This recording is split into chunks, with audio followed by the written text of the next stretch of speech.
Hello दोस्तों, स्वागत है आप सभी का फिर से एक बार अपने नए स्ट्रीम में। तो दोस्तों, जैसा कि आपको पता है कि 6 जुलाई को आपका एग्ज़ाम होने वाला है बिहार बीएड का, जिसमें आपको साइंस का काफ़ी इंपॉर्टेंट रोल रहता है और यहाँ से आपको अधिकतर मात्रा में क्वेश्चन पूछे जाते हैं। देन आपको मैं बताता चलूँ कि आपको ऑल सब्जेक्ट में कंप्लीट कराते चल रहा हूँ और 6 तारीख को जो कुछ ही समय बचे रह चुके हैं और इन दिनों मैं सारा सिलेबस को कंप्लीट करने वाला जीके जीएस करंट अफेयर संबंधित आपको हिंदी भी साथ में देता रह रहा हूँ। तो आपको 3 या 4 तारीख को या हाँ, 4 तारीख तक आपका सारा सिलेबस ख़त्म हो जाएगा और जो भी एमसीक्यू लगा रहे हैं वो लगाते चलिए, क्योंकि ये आपको क्या करेगा कि आपको हेल्प करेगा किस क्षेत्र में। तो आपको जो एक्सपीरियंस नहीं होते हैं ना, वो एक्सपीरियंस को आपको रोल निभाएगा और एक्सपीरियंस आपका काम देगा एग्जाम हॉल में। आइए ऑप्शन वाइज क्वेश्चन करते हैं। तो आज के वीडियो में हम लोग कवर करते हैं। आइए सबसे पहले हम लोग भौतिक से स्टार्ट करते हैं और सारे क्वेश्चन को कवर करेंगे। हम लोग 2-3 वीडियो में इसको कंप्लीट कर देंगे। आइए, निम्नलिखित में से कौन द्रव्यमान की इकाई नहीं होती है? मैं रोजाना 2 वीडियो दे रहा हूँ और इसके माध्यम से आपको जल्द ही सारा अपडेट आपको मिलता रहेगा। आइए, निम्नलिखित में से कौन द्रव्यमान की इकाई नहीं होती है? तो फटाफट आंसर करेंगे। डाइन एक प्रकार का क्या होता है? द्रव्यमान की इकाई नहीं होती है। बाकी आपको पाउंड, किलोग्राम और ग्राम क्या होते हैं? इकाई हो जाते हैं। अगला क्वेश्चन आपको बोर्ड पे लग चुका है कि बल का मात्रक होता है। किसका मात्रक पूछा गया है? बल का। तो सेकंड नंबर क्वेश्चन का आंसर क्या कीजिएगा? किलोग्राम मीटर पर सेकंड स्क्वायर होता है। किलोग्राम, ठीक है, किलोग्राम ऐसे लिखाता है, मीटर मीटर पर सेकंड स्क्वायर हो जाता है, ठीक है। पर सेकंड स्क्वायर इसको यहाँ पे क्या हो जाता है? यहाँ पे बल का मात्रक होता है। नेक्स्ट क्वेश्चन आपसे पूछा जा सकता है कि फैरेड किसका एकक है? इकाई भी पूछा जा सकता है, तो फैरेड बताना है आप सभी को। तो फैरेड का आंसर क्या हो जाता है? धारिता हो जाता है। सी नंबर ऑप्शन आपका बिल्कुल करेक्ट हो जाता है। क्वेश्चन अगला है आपके बोर्ड पे लग चुका है। ऊष्मा ऊष्मा के यांत्रिक तुल्यांक का मात्रक क्या होता है? ऊष्मा का यांत्रिक तुल्यांक का मात्रक क्या होता है? तो फोर्थ नंबर क्वेश्चन का आंसर क्या हो जाता है? जूल कैलोरी हमारा सही हो जाता है। जूल कैलोरी हमारा बिल्कुल करेक्ट हो जाता है। अगला क्वेश्चन आपके बोर्ड पे लग चुका है। क्वेश्चन को ध्यान दीजिए कि निम्नलिखित में से सदिश राशि कौन सा है? देखिए, सदिश सदिश में से दोनों में से एक क्वेश्चन जरूर पूछ जाते हैं। कभी ये पूछते हैं कि इनमें से कौन सा सदिश नहीं है, इनमें से कौन सा अदिश है, या कौन में से अदिश है सदिश नहीं है। ऐसे भी प्रश्न आपके भी समक्ष रखे जाते हैं। तो स्थिति और विवेक क्या हो जाते हैं? सदिश राशि के अंदर आते हैं। चाल, त्वरण, त्वरण, दूरी, बल, घनत्व सारे क्या होता है? अदिश राशि के अंदर आ जाते हैं। क्वेश्चन देखिएगा कि दूध का अपेक्षित घनत्व ज्ञात किया जा सकता है किसके द्वारा? तो दूध का भी पूछा जा सकता है, हवा का भी पूछा जा सकता है, मौसम का भी पूछा जा सकता है, देन आपको पृथ्वी का भी पूछा जा सकता है, आसमान का भी पूछा जा सकता है। तो फिलहाल यहाँ पे दूध का पूछा गया है, तो दूध का बताना है। इलेक्ट्रोमीटर से यहाँ पे क्या होता है? मापा जाता है। इसका क्या अपेक्षित घनत्व के बारे में पूछा है। नेक्स्ट क्वेश्चन आपको बोर्ड पे लग चुका है कि गीगर गीगर मूलर काउंटर द्वारा जांच की जा सकती है। क्वेश्चन देखिएगा, यहाँ पे बहुत ही सुंदर क्वेश्चन है। आपको ऐसा भी नहीं रखा जा सकता एकदम से इजी क्वेश्चन भी और एकदम से हार्ड भी क्वेश्चन नहीं रखा। इतना तो जरूर रखा जाएगा जिससे आपके स्कोर अच्छा हो सके। और ये सभी क्या हो जाता है? आपके प्लस पॉइंट हो जाते हैं। यहाँ से आपको क्या हो जाता है? ओवरव्यू आपको मिल जाता है। तो 7 नंबर क्वेश्चन का क्या हो जाता है? पूछा है गीगर मूल्य काउंटर द्वारा, तो आपको रेडियो सक्रियता स्रोत के विकिरण के हो जाता है। आइए अगले क्वेश्चन देखते हैं। यहाँ पे अगला प्रश्न क्या पूछा गया है कि एक समान वेग से चल रही गाड़ी में से एक व्यक्ति प्लेटफॉर्म पर एक गेंद गिराता है। प्लेटफॉर्म पर खड़े एक प्रेक्षक द्वारा देखी जाने वाली गेंद का प्रथम पथ कैसा होता है? पथ यानी कि पथ कैसा होता है? तो 8 नंबर क्वेश्चन का आंसर क्या हो जाता है? पथ संबंधित यहाँ पे प्रबल्य हो सकता है। क्या हो सकता है?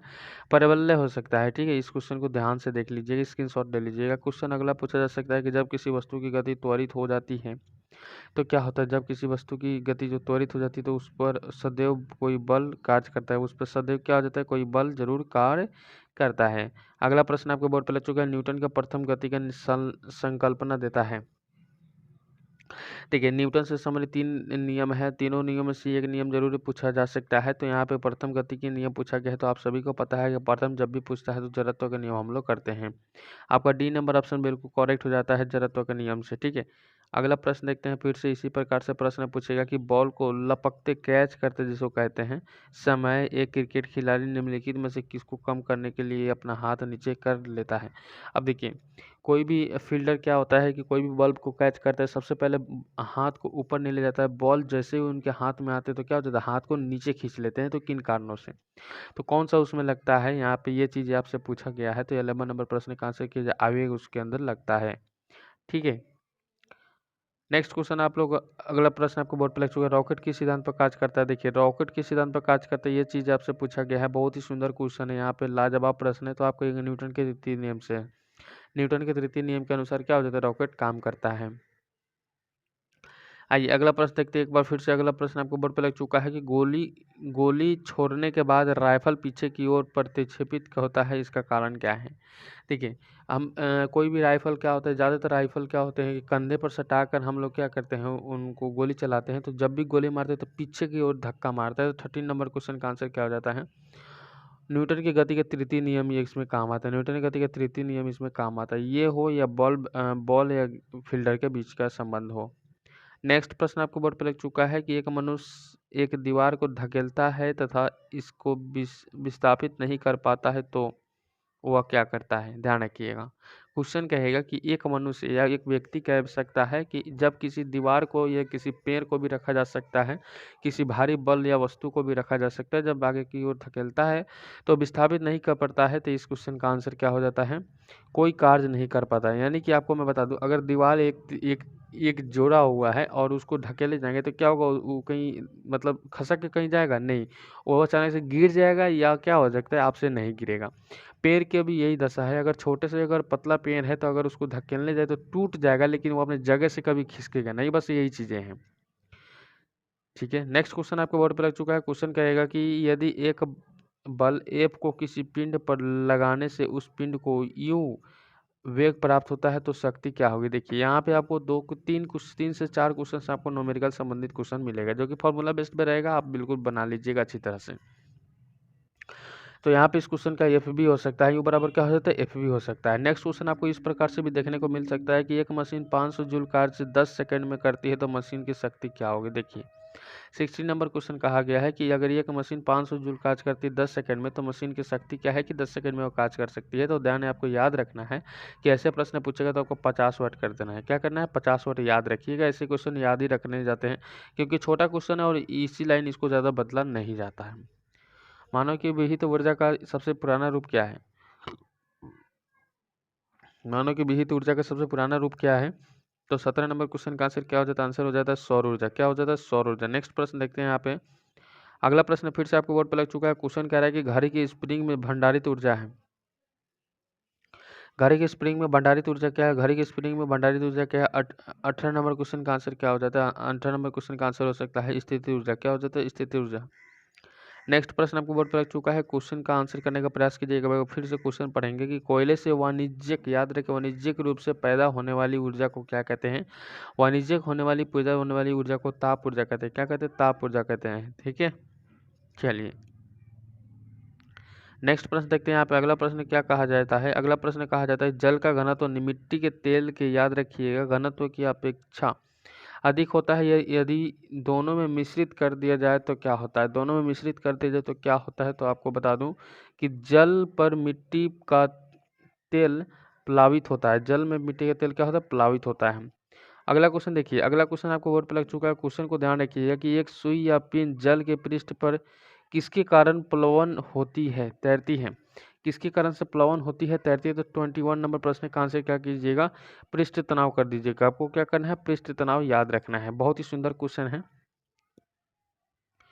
अगला क्वेश्चन है वर्षा के बिंदु का आकार गोलाकार किस कारण से होता है। देखिए वर्षा का बूंद का आकार गोलाकार होता है, आप सभी को पता है। ये क्वेश्चन आपसे पूछा जा सकता है, कभी भी पूछेगा कि तेल जो होते हैं ना, किसी दिया में तेल ऊपर की ओर किसके कारण से चढ़ता है। पेड़ में पानी का जो प्रकाश संश्लेषण के दौरान जो पानी ऊपर की ओर चढ़ता है, किस कारण से, तो किसी तत्व के कारण से।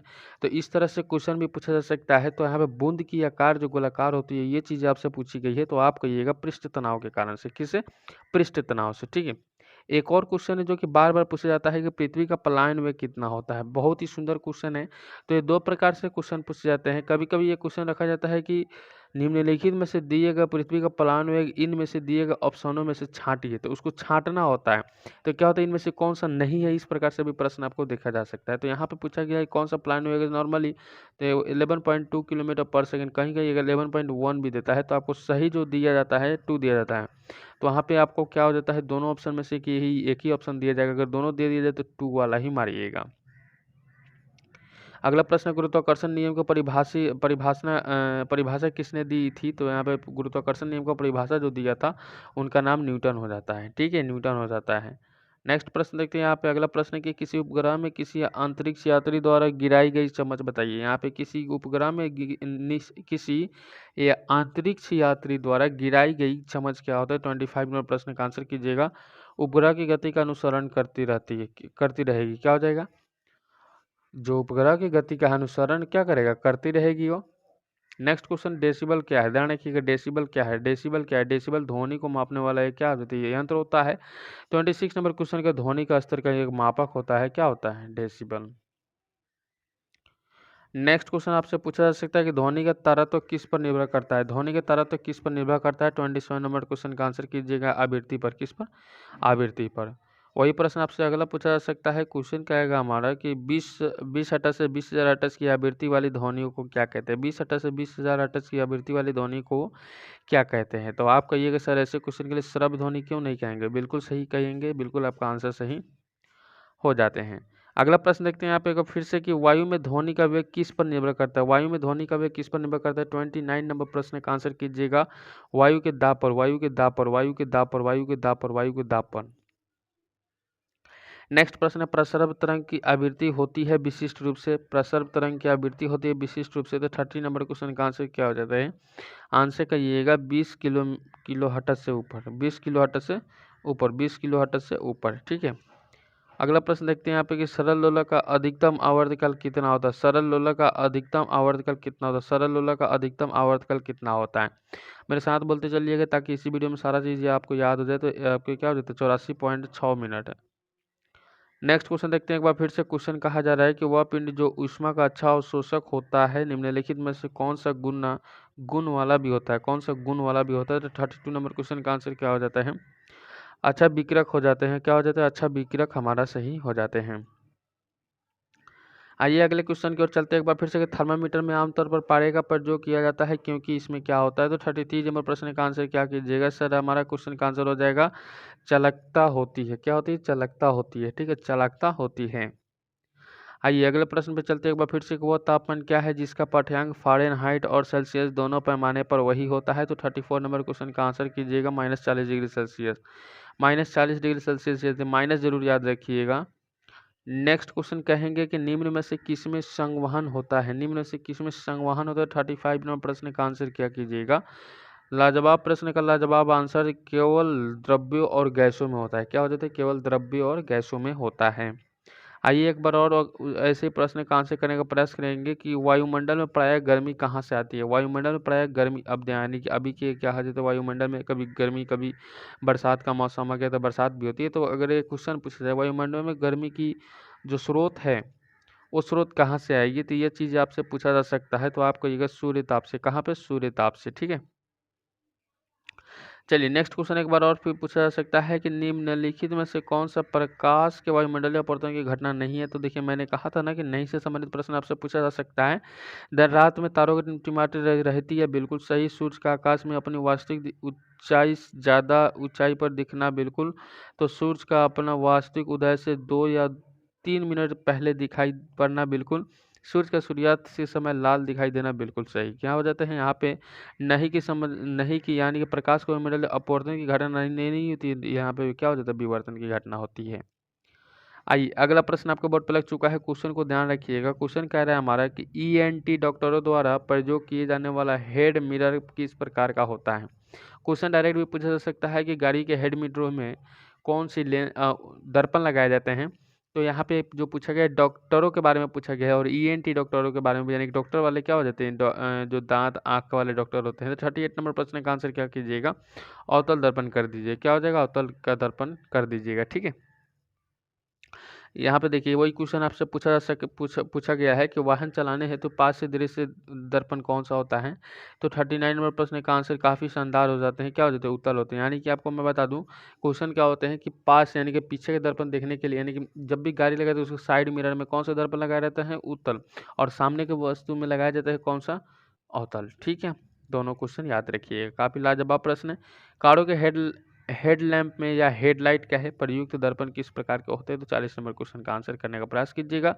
यहाँ पे जब भी पूछेगा ऐसे प्रश्न बहुत ही शानदार परवलिक अवतल कर दीजिएगा। अवतल के विभाग होते हैं तो परवलिक अवतल कर देना है।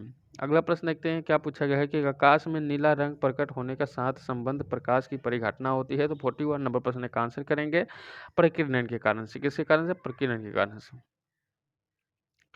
नेक्स्ट प्रश्न देखते हैं यहाँ पे कि मरीचिका का कारण क्या होता है। तो 42 नंबर क्वेश्चन का मरीचिका का कारण बताना है। तो फटाक से बता दीजिएगा कि वायु की परतों द्वारा पूर्ण आंतरिक परावर्तन मरीचिका का कारण होता है। बी नंबर ऑप्शन आपका बिल्कुल सही हो जाता है।